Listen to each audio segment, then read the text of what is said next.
Gente, hoje tá só a luta essa live.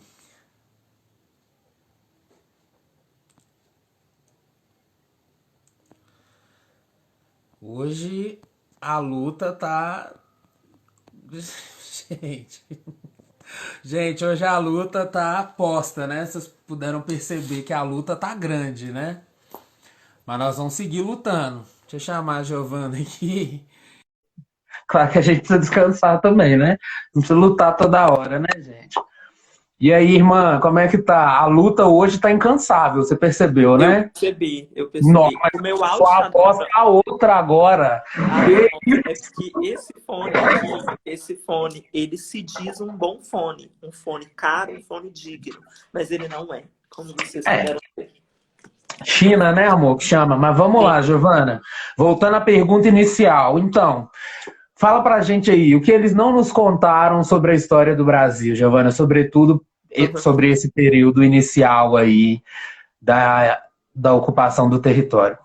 Então, tem muitas coisas, de uma forma geral, sobre a história do Brasil e sobre a nossa história, se assim posso dizer, que não nos foi contado e não nos vai ser contado.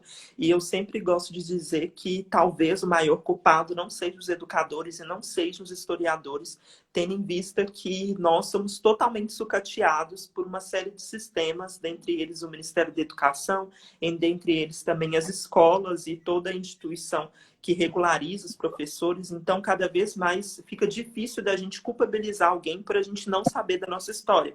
Mas eu acho que um dos pontos fundamentais para a gente entender sobre essa parte do descobrimento do Brasil é entender que o que a gente sabe de dentro da escola é muito pouco, porque a gente tem uma disciplina muito pequena, um tempo muito pequeno para poder contar sobre uma história muito imensa.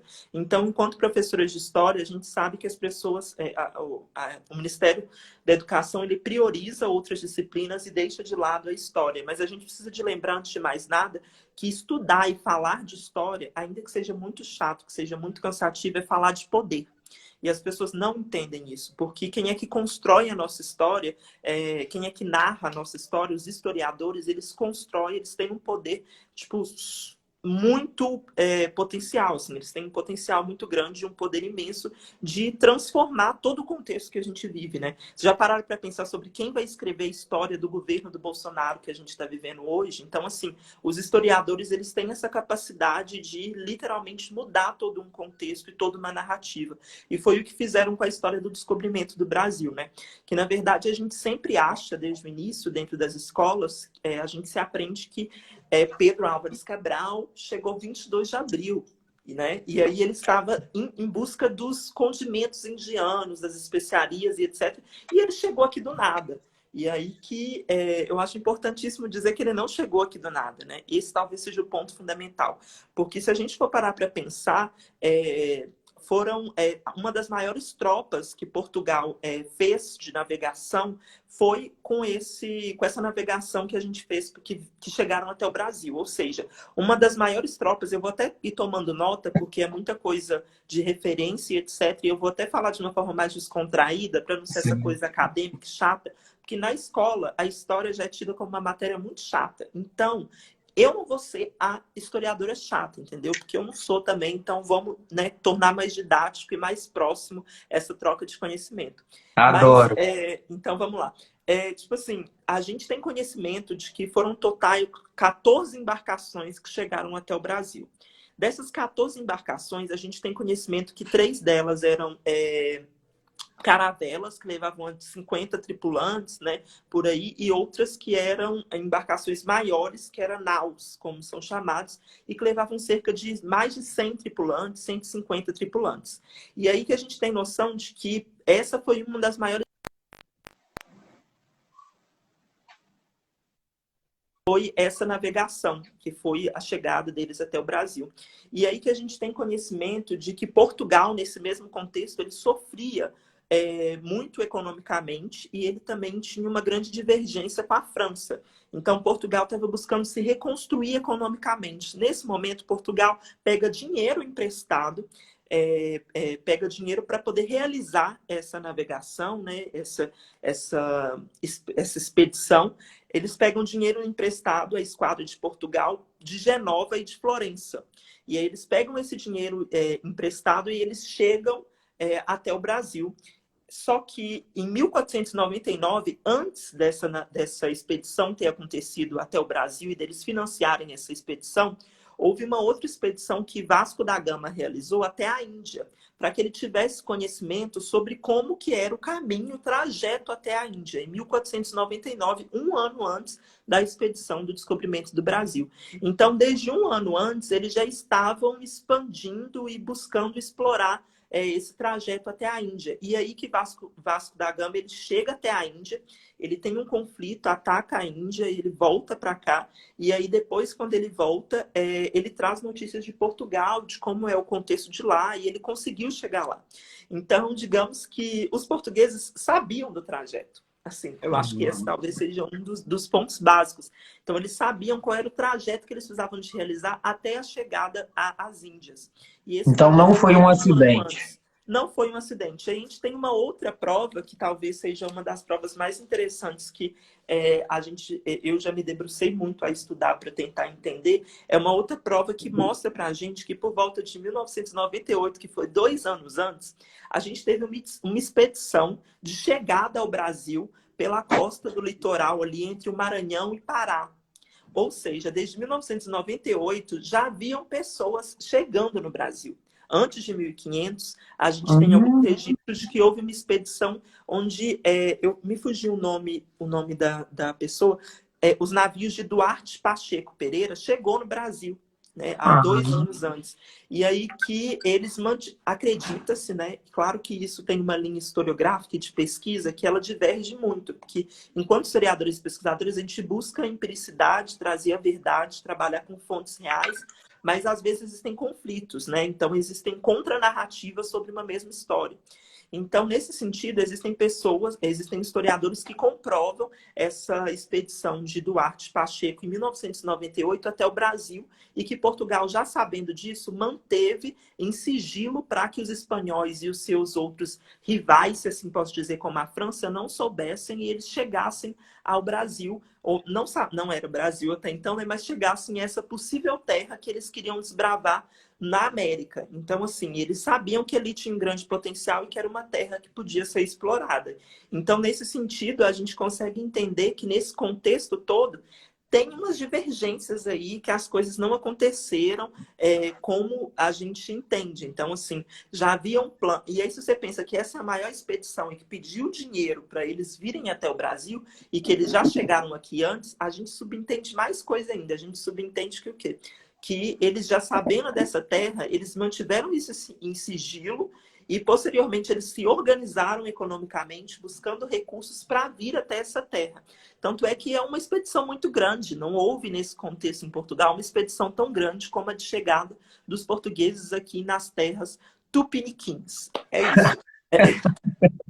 Que ótimo, Giovana! Várias coisas que de verdade, assim, vários detalhes que eu não sabia. E eu tenho certeza que quem está assistindo a gente também deve ter se surpreendido com a riqueza de detalhes que você conta, né? E a Iris Freitas aqui comentou, né, que eles chegaram pela foz do Rio Amazonas e que Isso, ainda complementa esse o que você está litoral. falando.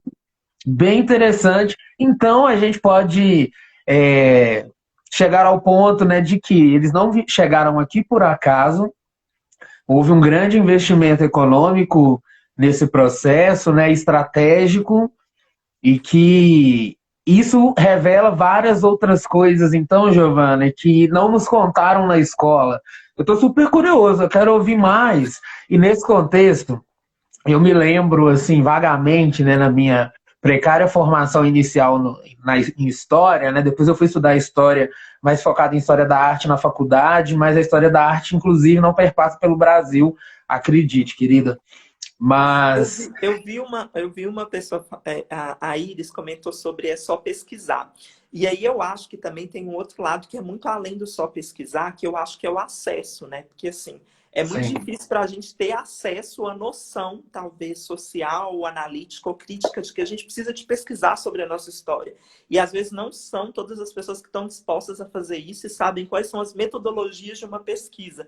Então, tanto é que a academia é uma coisa muito distante das pessoas que vivenciam comigo. Tanto é que nas minhas redes sociais eu não falo tanto de uma forma formal, de uma forma acadêmica, etc. Porque essa parte do pesquisar, ela é muito complexa, sabe? Mas, enfim, tem uma outra coisa também que eu acho muito interessante, que é um outro registro que a gente tem, pegando essa deixa, é que no dia que as embarcações e essa tropa saiu lá de Portugal, a gente consegue ter uma outra informação, que é de que houve um grande evento onde toda Lisboa foi convocada para poder anunciar essa viagem, essa expedição. Então, assim, era literalmente um grande evento eles irem até a Índia. Mas, assim, será que literalmente era um grande evento eles irem até a Índia ou eles se dedicarem a essa expedição de descoberta de uma terra às Américas? Então, assim, também tem essas outras contradições e essas outras contranarrativas que são tragas para a gente.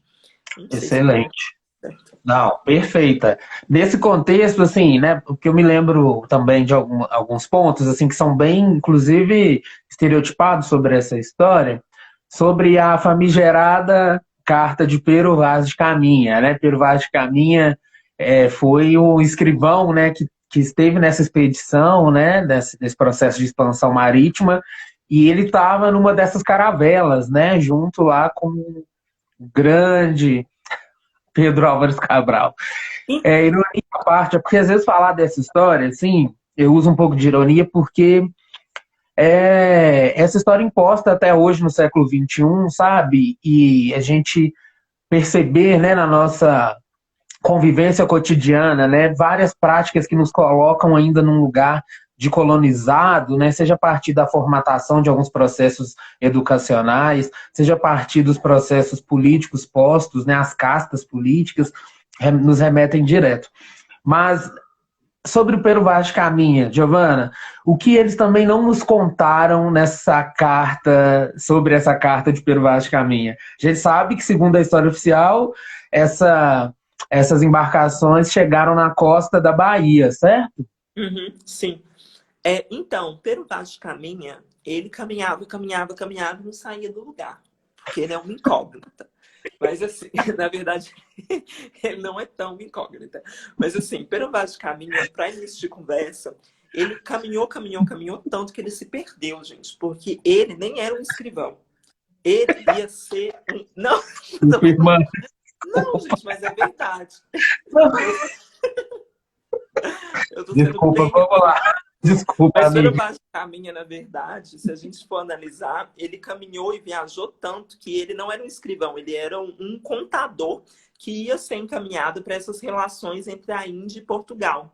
E aí ele Sim, estava nessa tropa toda e estava ali envolvido com tudo, e o que ele fez foi escrever tudo, foi fazer a poética, a lúcida, a europeia ali, e transcreveu tudo para a gente do que aconteceu. Tanto é que o primeiro registro que a gente tem sobre o Brasil, numa dimensão de história mundial, no contexto geral, é essa carta. O documento que a gente tem como referência hoje é essa carta de Pero Vaz de Caminha, que ele assinou a carta, e é o registro que a gente tem como referência. Mas se sim, a gente for parar para poder analisar, esse documento ele traz para a gente diversas coisas que podem ser analisadas muito a fundo. E existem diversas interpretações sobre essa carta. Eu, inclusive, lembro que no meu ensino médio, na disciplina de português, eu fiquei um mês estudando essa carta. E assim, perfeita. Vai tipo falar assim, tudo pra gente. mas assim, eu fiquei um mês, isso no ensino médio, mas assim, eu detestava essa carta, porque eu não aguentava mais ver essa carta de Pero Vaz de Caminha na escola. E aí depois eu fui entendendo que a interpretação que eu estava fazendo ali, ela não era nem uma interpretação do contexto em si. Era uma interpretação mais da linguagem e uma interpretação mais gramática e etc. E aí que uma base inicial é de que o português que foi escrito naquela carta durante aquele século é bem distante do português que a gente tem hoje. Então a gente precisa de considerar isso na hora de interpretar a carta. E a gente precisa de considerar que quando a gente vai ver todas as pesquisas e todas essas análises e interpretações, que existem palavras que ainda não são possíveis da gente ter uma certeza de que essas palavras significam isso.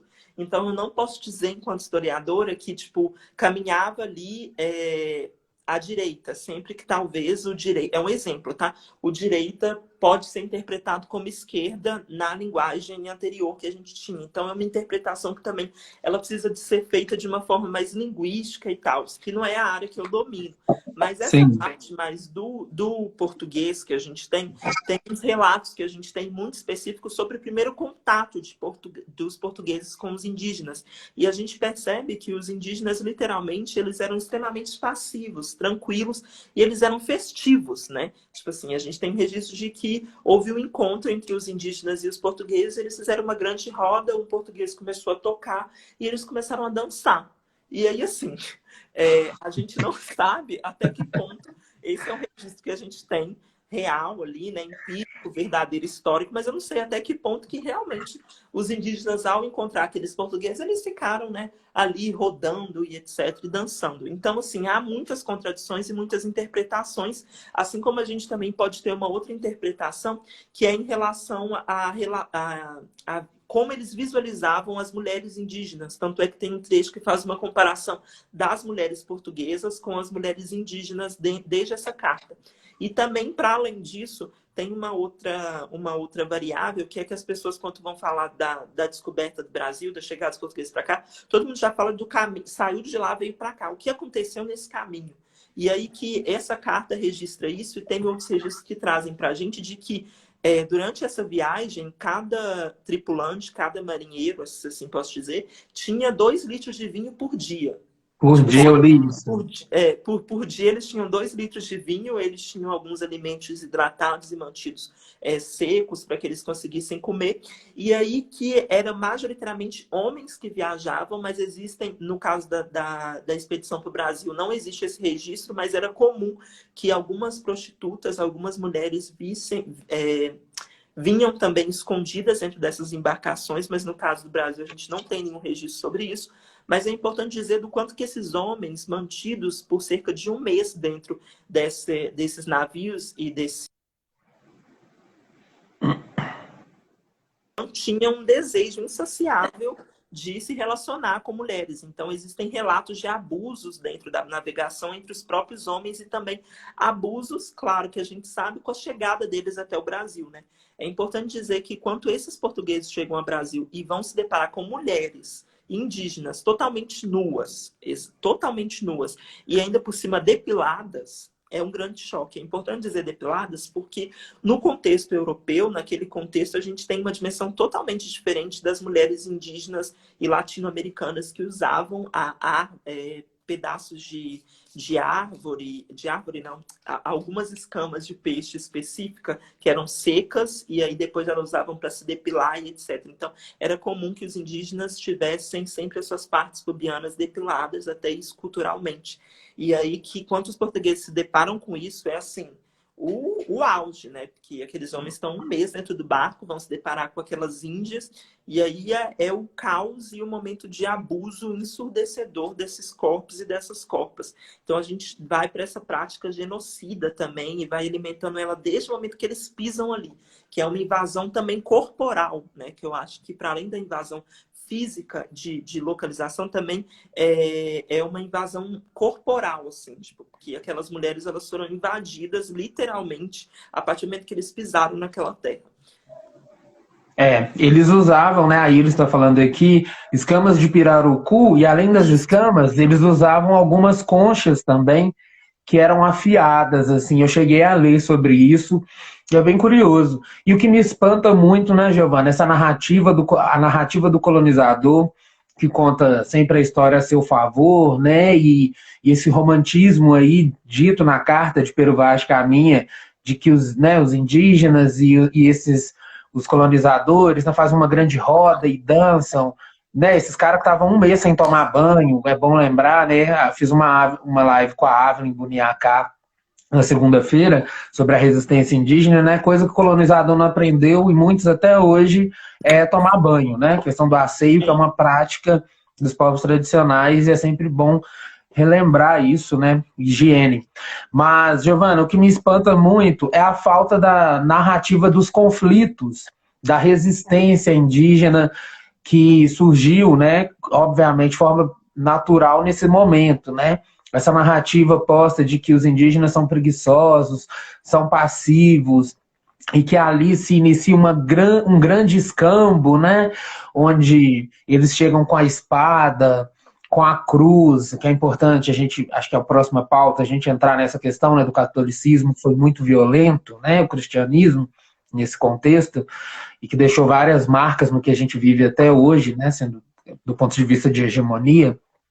Mas a falta de narrativa, né, Giovana, dos conflitos, da resistência que os povos indígenas, as pessoas indígenas hoje reivindicam, é um ponto importante para a gente, né, como você bem disse, com muito cuidado. Pesquisa não é algo fácil, né, a metodologia de pesquisa é algo difícil, mas procurar referência a pessoas que possam auxiliar a encontrar conteúdos que possam dar uma orientação, né, mais lúcida sobre esse contexto, que foi super violento. Os estupros das mulheres indígenas iniciam de imediato nesse processo, quando eles desembarcam, da hipersexualização e redução desses corpos, né, um produto para satisfazer e servir esses homens colonizadores, né, enfim. Acho que isso é bem importante você trazer, que você trouxe, eu agradeço demais, assim, muito rica essa informação, essa reflexão. Nesse processo, Giovana, eles chegam, né, pois é, com a espada, né, matando os indígenas, porque essa é a narrativa que me contempla a partir do que as pessoas indígenas, né, me contam, e também chegaram com a cruz, né, missionários católicos vieram também nessas embarcações, e a carta também, Giovana, se você puder, por gentileza, explorar um pouco a questão da grande missa. Eles, né, rezam uma missa nesses dias que eles chegam e tal. Você pode falar um pouquinho sobre esse ponto, né, que também é bem romantizado, pelo que eu me lembro que eu estudei. Qual é o nome do padre? É o Padre Vieira? Qual é o nome? Não, esse é depois? Como é que é isso aí? Não, eu não me lembro o nome do padre, gente. Inclusive, eu vou falar uma coisa aqui também, que as pessoas têm uma mania de achar, que não é esse caso, tá, Dô? Você não fez isso, não. Mas que historiador sabe de tudo. Tipo assim, mas você é Não. historiador, quanto que aconteceu aquilo em tal ano e tal coisa? Olha, eu sou historiador, eu não sou enciclopédia, não sou dicionário, não sou Wikipédia, nem Wikipreta. Então, assim, calma. Mas, assim, não que você tenha feito isso. Você não fez isso, eu só tô falando porque nossa, a minha formação inteira eu fiquei ouvindo isso. Mas você é historiadora, você tem que saber em que ano aconteceu tal coisa e tal coisa. A historiografia não é só data, então vai com calma lá. Mas, enfim, Respira, né, Brasil? respira. Respira, né? Descansa, militante, sabe? Descansa, mas, assim, militante. Analisando essa carta, enquanto a gente vai ver a realização dessa primeira missa, existe uma romantização muito grande, porque a Europa ela é toda regida pelo cristianismo. Então, assim, é impossível a gente não considerar que a Europa não vai romantizar o contexto do cristianismo. Então, assim, era importantíssimo para a Europa frisar isso, era importantíssimo que Pero Vaz de Caminha e que eles, ao pisassem naquela terra, realizassem um ritual cristão. Então, era importantíssimo que isso fosse uma demarcação do espaço deles. E isso, a realização dessa missa também é uma realização de demarcação do espaço, né? É a mesma coisa de hoje eu invadir uma igreja, eu estou trazendo uma assimilação próxima, invadir uma igreja, uma Assembleia de Deus aqui na esquina, numa Sim. periferia, e chegar e trazer todos os meus, as minhas indumentárias de candomblé, de umbanda, e colocar elas lá e trazer as minhas guias. Então, assim, é muito... é muito complexo, tipo assim, essa invasão e como ela se dá. Então, a gente precisa de entender que essa missa, ela é como se fosse talvez, se eu posso dizer de uma forma simbólica, a conclusão, a efetivação dessa chegada deles. Porque eles pisaram na terra, eles estão ali. Mas quando eles realizaram essa missa, simbolicamente, eu posso dizer que ali se concretizou um domínio, assim, né? Porque eles trouxeram algo Sim. que não tinha conhecimento, os indígenas não tinham conhecimento algum sobre quem era Cristo, sobre o que era uma cruz, sobre aquelas vivências todas que eles traziam. Então, existe um choque e um confronto de culturas muito grande a partir daquele momento, porque é naquele momento que, como a gente vê em algumas pinturas, onde tem aquele índio em cima da árvore, onde tem que é a missa, né? Tem um quadro que ilustra sobre essa grande missa, que tem os índios tentando entender e compreender simbolicamente aquilo que está acontecendo e tudo o que está em torno deles. Então, essa missa, ela traz para a gente um marco também muito grande, simbólico, eu acho, de que a cultura daquele povo, daquela população, estava prestes a se disseminar, a acabar. Então, eu acho que ela talvez seja um dos relatos mais cruéis, mas é interessante também perceber que existe nessa parte da romantização e da construção das narrativas sobre o cristianismo no Brasil, existe toda uma relação de que houve uma passividade muito grande e para além dessa passividade, um interesse muito grande sobre saber o que era aquela cruz e etc.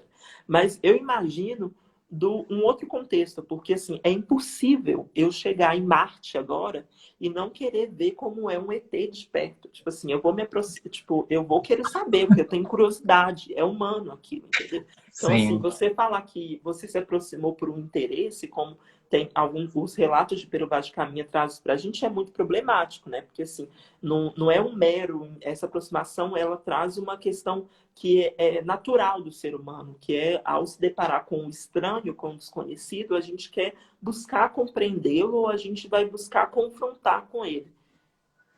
Eu acho que Boto é fé. isso. Não, perfeita, perfeita explanação, é necessária. E nesse processo, Giovana, também o Brasil teve alguns nomes, né? E falando quando eles chegaram com a cruz, né? O Brasil carregou o nome também, né? Nesse período de Santa Cruz, Santa terra de Santa Cruz. Cruz. Santa Cruz, terra de Santa Cruz. Que eu adoro esse nome. Inclusive, eu tenho até uma cruz aqui desse lado, Santa Cruz. Que eu não sou Cristã, mano. Eu não sou cristã, gente. Eu não me inseri o cristianismo em vocês hoje, infelizmente. Mas, enfim, Entendi, mano. realmente Nossa, esse foi o primeiro nome que a gente teve dessas terras tupiniquins do Brasil. O primeiro nome era Terra de Santa Cruz. Até fazendo uma menção a realização dessa missa e etc. Também teve um outro nome que vai me fugir exatamente como ele era, que fazia referência às araras e aos pássaros, que era um outro hum, nome também fazendo uma alusão ao território de uma forma geral, fisicamente, né? Então, a gente teve diversos nomes até a chegada do Brasil. E, enfim, eu acho que eu me Brasil vem perdi. por conta da exploração do pau-brasil, certo? Sim, sim, que é um ponto também muito importante dizer, que eu acho que boa parte das narrativas sobre o descobrimento do Brasil reafirma dessa relação de troca, né? Que os índios trocavam coisas com os portugueses. Então, os indígenas, eles não tinham tal conhecimento de que isso era uma troca. Para início de conversa, a gente não pode, eu, enquanto historiadora, nesse caso, não enquanto uma pessoa indígena, eu não tenho propriedade para afirmar que houve essa troca e essa troca foi pacífica ou não. Enquanto historiadora, eu tenho que afirmar que existiu ali uma relação que eles estabeleceram, onde havia ali um domínio português, claro, né? Eles dominaram essas terras e eles exploravam essa terra e através da exploração dessas terras que eles começaram através da exploração dessa terra que eles começaram a entender que era uma troca. Mas assim, é muito difícil da gente interpretar que era uma troca comercial, sendo que os indígenas e as populações indígenas elas nem tinham conhecimento sobre o comércio internacional que já acontecia no Brasil durante a Idade Moderna. Ali. Durante aquele século já havia movimentações econômicas e comerciais há muito tempo, mas os indígenas não tinham conhecimento sobre isso. Então, eu não posso afirmar que foi uma troca comercial, que realmente não existia essa troca comercial. Entendo.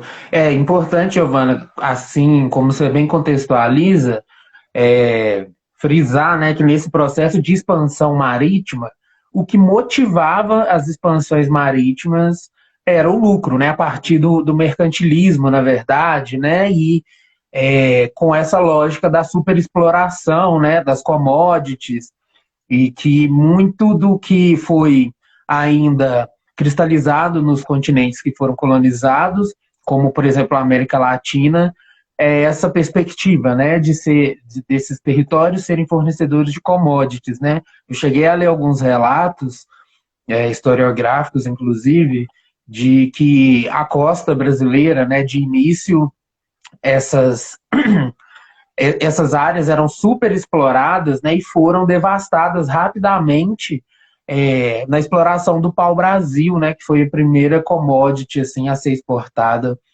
para, enfim, para lucro, né, e benefício desses países, né.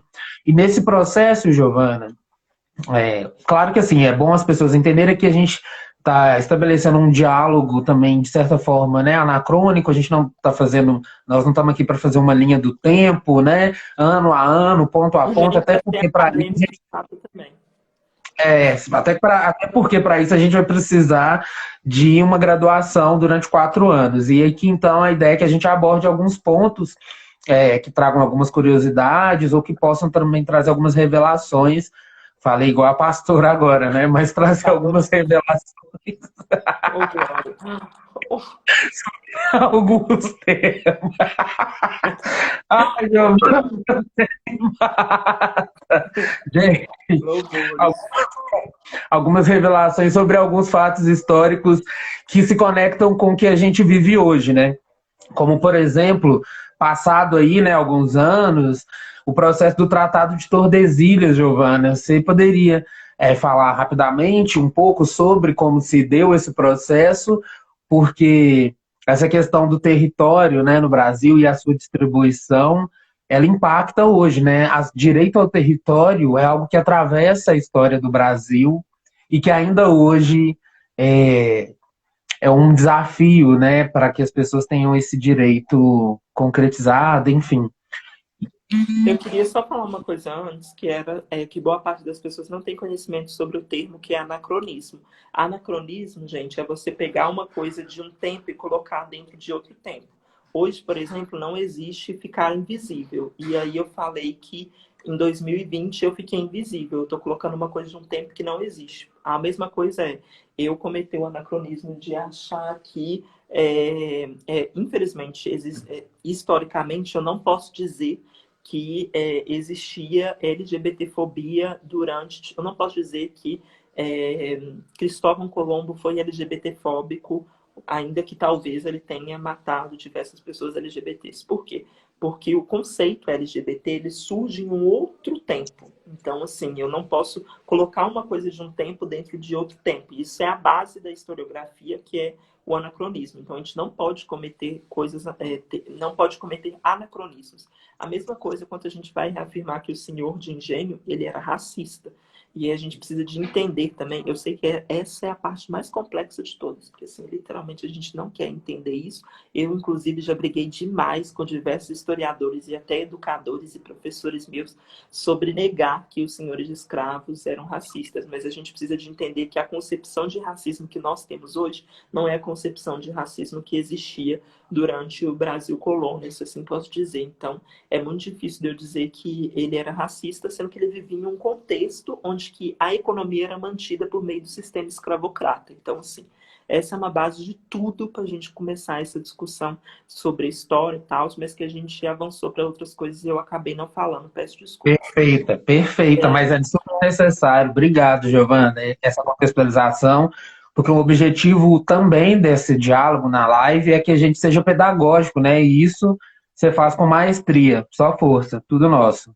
Mas e aí eu colocava para você a questão do Tratado de Tordesilhas, né? Assim, a gente fala Nossa, né? Claro, pincelar, uma pincelada, porque daria, né, anos de estudo.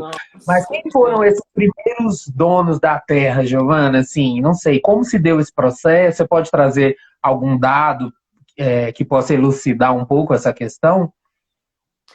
É importante dizer que desde o início a chegada dos portugueses aqui ela foi financiada por outros parceiros. Então, assim, não foi uma expedição que foi paga por Portugal em si, e Portugal passava por um momento de crise econômica.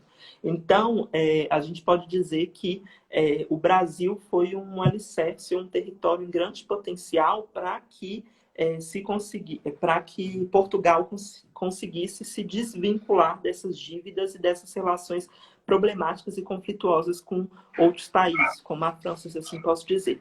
E aí que o Tratado de Tordesilhas, ele foi literalmente uma divisão do nosso território brasileiro para esses é um território, uma colônia de Portugal, mas houve também esse momento de subdivisão para que Portugal conseguisse se reconstruir economicamente. Então, é nesse momento que Portugal vai dividindo e redividindo essas terras da sua colônia, ou deixando sobre mentoria, né? Deixando ali que, por exemplo, esse biscoito é meu, mas eu vou deixar você aqui olhando ele para mim e gestionando e cuidando dele a todo momento até que eu venha aqui depois e volte. Tanto é que é importante dizer que, ainda que houve o Tratado de Tordesilhas, Portugal continuou mantendo-se ali no poder da mesma forma, tanto é que a gente seguiu por anos e anos e décadas com Portugal ali sendo o grande provedor dessa colônia. Então, tanto é que a gente tem depois, posteriormente, a chegada da família real, que é um grande marco também para a história do Brasil, que é quando chega fugido, porque os portugueses chegaram fugidos aqui depois, eles só sabem fugir. A família real chegou fugida aqui, escapando de uma ameaça de Napoleão Bonaparte, estava correndo para não morrer, veio todo mundo aqui para cá. É verdade, gente, não vou negar, não vou poupar palavras. Manda a verdade aí, a gente tá aí para isso mesmo. E é isso, assim, eu especificamente não tenho uma pesquisa ou uma profundidade muito específica sobre essas relações do Tratado de Tordesilhas e etc. Então, não consigo aprofundar muito mais sobre essa temática e até Sim. peço desculpas por isso. Mas eu acredito que o Tratado de Tordesilhas em si, ele traz para a gente uma análise, uma reflexão muito grande da relação que nós brasileiros temos com a terra hoje em dia, né? Ou com a posse ou domínio de terras, porque desde a descoberta ou a invasão do Brasil, a gente já tem uma relação onde que terra é poder. Quem obtém a terra é quem tem o poder. Então, terra sempre foi uma moeda de troca. Assim, não uma moeda de troca, talvez não seja a palavra, mas sempre foi uma moeda, talvez seja a palavra. Então, a política militar foi criada após a chegada da família real. Sim, eu amo esses pontos de referência. Inclusive, eu gosto de estudar muito mais a chegada da família real do que estudar essa relação do descobrimento do Brasil, porque a gente tem umas divergências e umas referências muito poucas sobre o descobrimento do Brasil. Tem muitas, né? Mas eu estou falando assim, no sentido de o quanto que a gente tem sobre... E se comparado à chegada da família real, é bem diferente. Mas, Então nós vamos fazer outra live, é isso? É um convite, Giovana? Sim, eu aceito, para falar sobre a família real. Tá? Beleza. Gente, eu adoro a Carlota Joaquina. Ela é o deboche do deboche para mim. Eu adoro ela. Eu acho ela chique. Nós vamos organizar essa live, Nunca amiga. pensei que eu ia falar que eu adoro a Carlota Joaquina, uma portuguesa colonizadora. Mas ela é Nem. tendência. Ela é chique. Você me surpreendeu agora. Revelações aqui da pastora Giovana. Desculpa. Eu também fui colonizada. Tem resquícios. Quem não, né, irmã? Quem não? Vai ser assim, quem é que me conhece sabe que eu tô falando isso brincando, né? Mas quem não me conhece, tá vendo essa live, deve estar assim, nossa, que pretinha da Casa Grande. Mas eu tô brincando. Não, a galera sabe. Bom humor é importante para tratar de política, tratar dos assuntos, dos fatos reais. O humor não pode ser lido como algo que traga menos valor, né? O que a gente está trazendo aqui. Tratar desses temas com leveza, é Eu queria super mandar um essencial para. beijo para as pessoas que estão assistindo essa live, tá? Eu amo a Morgana, amo a Aira, amo a vovó da ZN. Ai, gente, só tem gente maravilhosa nessa live. Queria mandar Gente, beijo para as pessoas. perfeitos, Nossa, várias seguidoras maravilhosas. Giovana, porque para a galera que está aí, né? Acho que rapidamente a questão das capitanias hereditárias e sobretudo o Tratado de Tordesilhas, né, vem de um acordo entre os espanhóis e os portugueses, onde, né, falando rapidamente, eles dividem o Brasil, pessoal, em grandes 14 lotes, assim, né, que são as capitanias hereditárias. Porque o Tratado de Tordesilhas é um pacto entre os espanhóis e os portugueses, onde os espanhóis decidem, ficam responsáveis por colonizar a parte de cima e os portugueses a parte de baixo, que seria o Brasil, assim. E aí são criadas as capitanias hereditárias nesse processo, né, Giovana? Após a invasão dos colonizadores, aqui eu já assumi o meu lado, porque para mim foi invasão mesmo, você enquanto historiadora, entendo suas questões éticas profissionais, para mim mas foi uma o Brasil invasão foi também. dividido, né, em 14 grandes lotes, e cada, como você bem disse, cada lote desse tinha como se fosse uma permuta, é isso, Giovana? Onde tinha um cuidador e ele explorava, teoricamente, né, administrava esse território, e parte dos lucros ou da produção ia para Portugal e uma parte era de benefício desse homem branco aí, né? É mais ou menos isso que rolava. E aí, Giovanni, isso esbarra, como você colocou, na questão da luta pela reforma agrária, né? Como o latifúndio é uma marca vil. A gente pode dizer que o latifúndio, né, a questão latifundiária no Brasil hoje é uma herança, Giovana, desse processo do colonialismo? Ou eu acredito que tudo que a gente vivencia hoje como opressão, talvez eu possa estar sendo uma pessoa que vai ser julgada, mas tudo que eu vivencio enquanto opressão atualmente na minha vida é resquício do processo colonial que eu, as minhas e os meus vivenciaram em outros contextos históricos. Então, assim, eu acho que tudo que a gente vivencia hoje de mais problemático é também fruto do colonialismo. Então, eu acho que a questão latifundiária e toda a relação que a gente tem com as terras hoje, como eu tinha dito anteriormente, é também fruto desse processo de colonização do nosso país.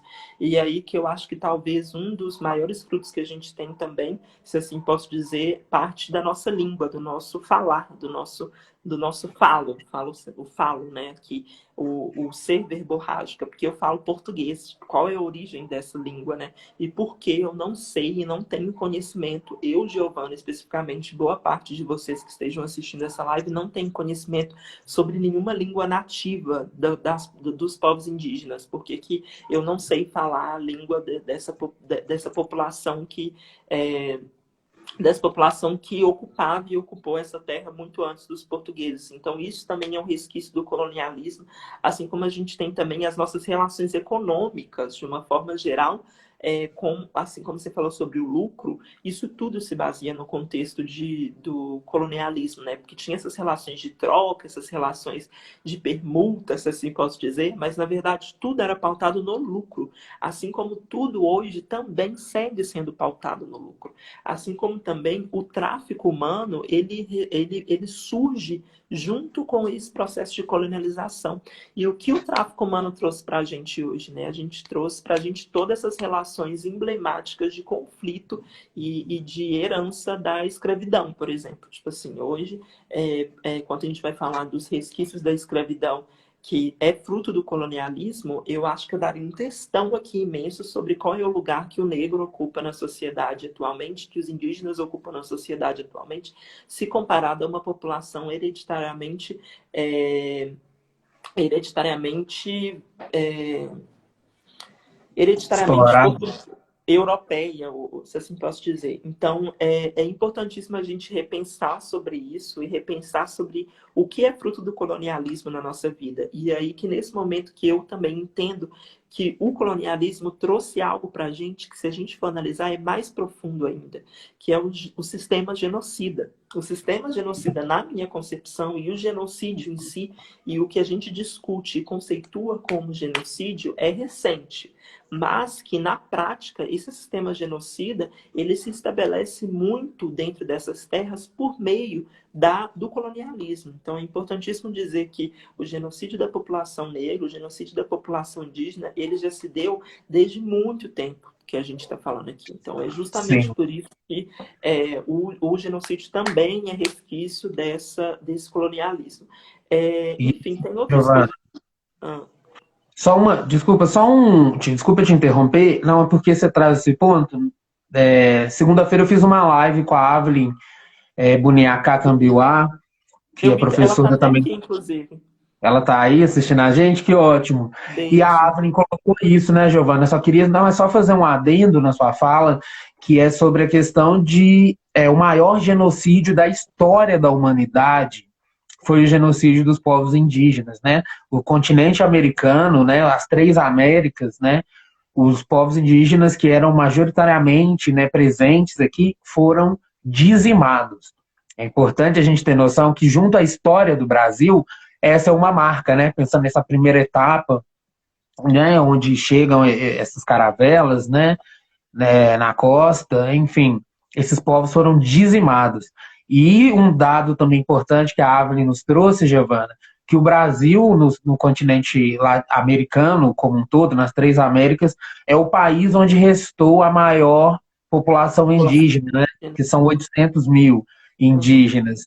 Então, perceber que ainda com essa voracidade do genocídio, da violência colonialista, esses povos ainda resistem, né? E existem mais de 300 etnias no Brasil, 300 povos que persistem.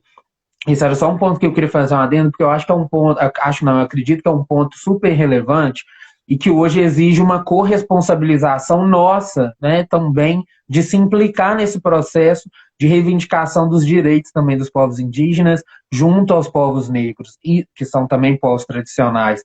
É muito importante. Hoje a gente não vai conseguir entrar, né, nas questões da coroa, do tráfico negreiro, nas questões que estão mais para frente, então a gente não consegue explorar minimamente os fatos, mas a gente fica aí já a perspectiva da gente fazer outras lives, viu, Giovana? Que eu tô sentindo que a galera tá gostando muito.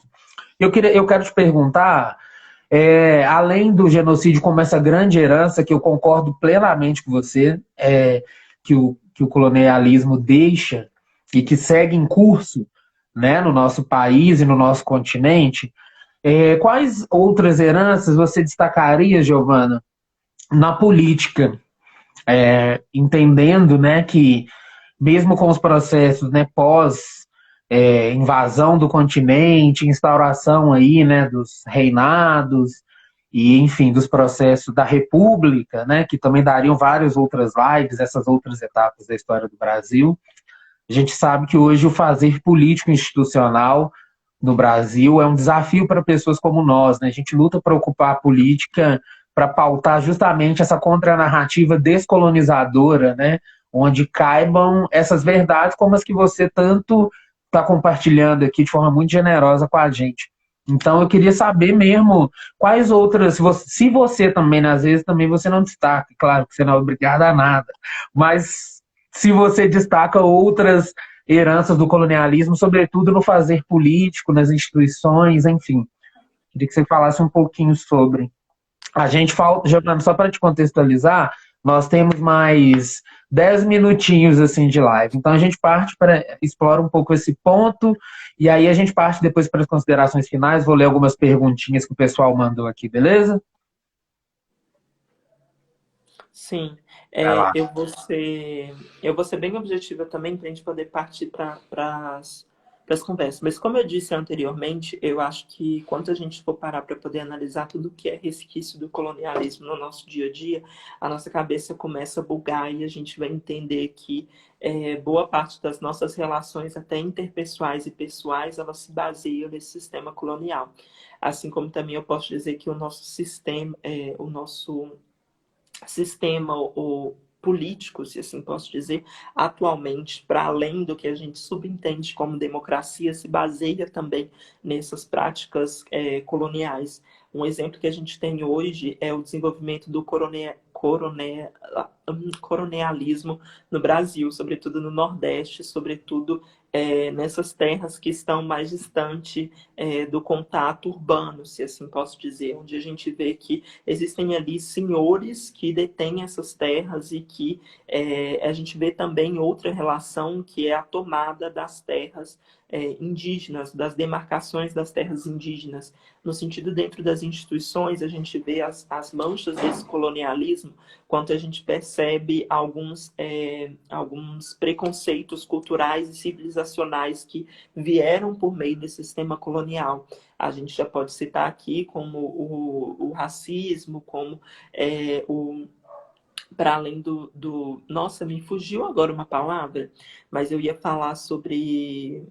Ai, nossa, me fugiu total. Mas é uma palavra muito usada pela galera do campo da antropologia, que é para falar sobre a relação de preconceito ou de distinção entre uma população e outra. A xenofobia, lembrei. Xenofobia. Sim. Ai, todo mundo esquece, gente. Eu também esqueço, então nós Fato. somos humanos. E aí que o melhor é que ninguém tá falando dos meus erros, mas eu mesma tô falando. Porque é isso daí, né? A gente vai toda hora revisando os nossos erros por já sermos tidos quanto pessoas que erram. Mas enfim, e aí que eu acho que essas talvez sejam as maiores práticas que a gente tem nesse momento do colonialismo e eu acho resquício do colonialismo, e eu acho também que o sistema democrático que a gente vivencia hoje, se a gente for analisar ele para um contexto anterior, e ainda acho que para um contexto próximo, onde a gente tem essa relação de compra de votos, de detenção, de relação de troca através de votos. E quando eu falo isso, não significa isso que a gente está comumente vendo, que é um candidato político vai melhorar tal rua se ele fizer isso. Não, um candidato político vai te dar uma casa se você eleger, se ele conseguir ser eleito e etc. Então, são relações muito mais diretas, as quais ainda são estabelecidas sobretudo nas regiões do Nordeste brasileiro, onde a gente vê isso muito claramente. Eu lembro que quando eu fui realizar uma viagem de ônibus para Salvador, eu fiquei extremamente chocada com um tanto de terras que a gente foi passando, e o tanto de estrada que eu vi ali pelo Nordeste, assim, pela estrada, como que era realmente a realidade dessa população e dessas pessoas que estavam subordinadas a todo esse sistema de troca e todo esse sistema cabresco, se assim posso dizer. Então, eu acho que nesse momento, então, eu falei sobre todos esses resquícios do colonialismo, que surge uma vertente intelectual dentro da América Latina, que é o descolonialismo, que é quanto nós, enquanto povos latino-americanos, que passaram por diversos processos coloniais de opressão e de tomada e invasão das nossas terras, que a gente pensa por meio dessa análise de descolonialismo, onde a gente quer entender quais são as nossas vertentes, quais são as nossas relações e as nossas histórias, para além do que está posto para além do que está posto por meio do sistema colonial. A Evelyn está falando sobre além da região do Nordeste também. Tem lá a Avni, né? Tem em vários lugares. Bom, a gente está partindo para o final da live, Jô. Eu quero só comentar que é muito pertinente isso que você traz, né? A Evelyn está falando que aqui também tem coronelismo, né? E clientelismo, sim. Minas Gerais, inclusive. Gente. Minas Gerais, a gente vai fazer uma live para falar só de Minas Gerais. Né? A gente vai falar só da receita do café com leite, da live pro resto da nossa vida. Mas a gente tem também temas mais agradáveis para tratar. Sabia que existe uma vertente histórica que fala que alguns historiadores acreditam que não existiu o sistema café com leite? É uma outra coisa, mas eu só estou trazendo aqui insights. Sim, vamos fazer vários. Mas anota isso. O sistema do café com leite. Vocês já pensaram nisso, gente? Que loucura. Não, então nós vamos fazer uma sobre essa também. Mas é só, Giovana, como a gente está partindo para o final, a gente tem só mais 5 minutinhos. Então, é só rapidamente, né? Essa linha que você traz, nós refletirmos hoje que as instituições ditas democráticas são ocupadas por pessoas, majoritariamente por homens brancos, que são herdeiros desse processo colonialista, são herdeiros colonialistas de fato. Procurem saber quem são os bisavós de Fernando Henrique Cardoso, os bisavós de Aécio Neves, e por aí vai. Alguns desses, inclusive, têm descendência direta do grande Dom Pedro II. E isso nos diz Inclusive, muito. a família real existe, né, no Brasil. Essa família real A família existe. real, inclusive, se posiciona por meio das redes sociais quase que diariamente. E se a gente viver um sistema absolutista, se assim posso dizer, o que ainda não duvidem, mas é algo possível, vocês vão ver aí quem é o rei de vocês, quem é o nosso príncipe real. Vocês podem jogar em família real, eles têm até site, meu amor, tudo Pois preparado. é, existe um movimento monarquista no Brasil que reivindica a volta, né, dessa família ao poder. Então é importante, né, que a gente se atente a isso. Quem são as pessoas que operacionalizam a dita democracia no Brasil?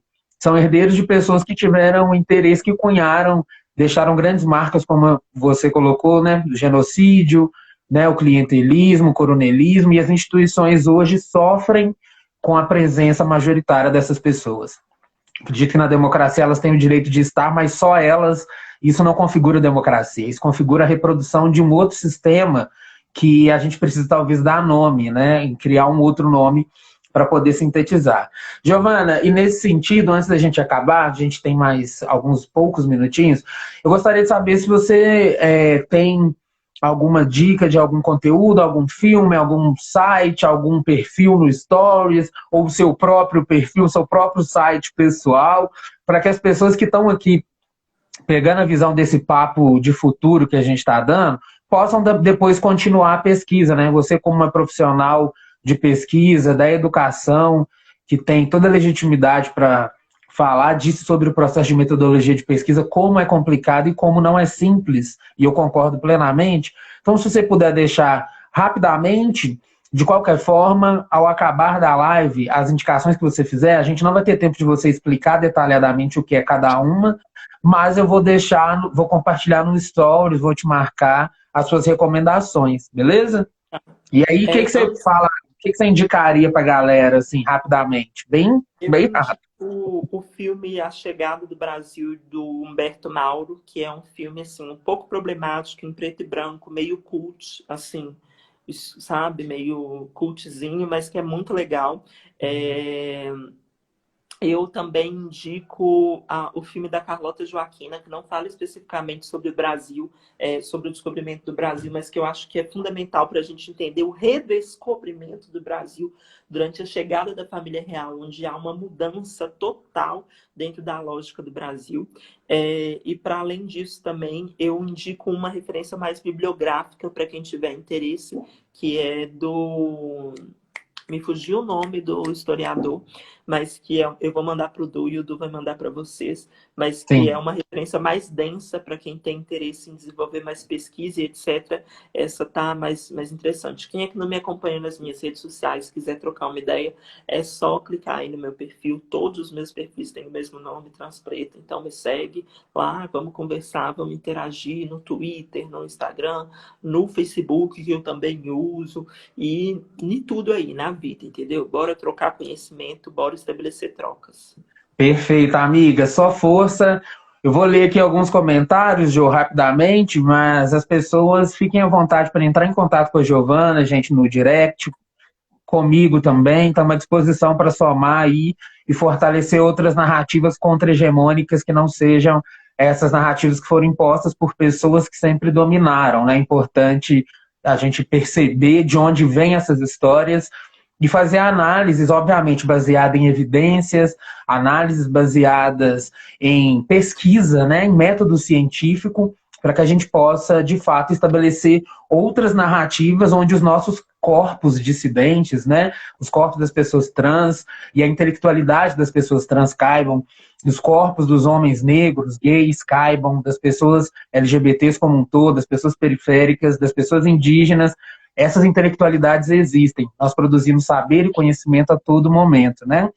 E aí, Giovana, bom, pelo dado aqui o tempo, a gente não vai conseguir ler os comentários, mas eu vou ver se eu posto um print dos comentários e vou postar suas indicações. Então, eu quero te agradecer, Jô, muito de coração, A enormemente. Evelyn acabou de falar sobre o filme do Humberto Mauro, que não é uma boa referência. Ai, boa. Então nós vamos apagar ele da lista. Obrigada, Avelin. Só força. Tá Inclusive, vendo? Avelyn, se Esse... você puder trazer referências sobre filmes de uma vertente ou de uma narrativa indígena sobre o descobrimento do Brasil, eu agradeço, porque eu sempre tive uma dificuldade muito grande de encontrar.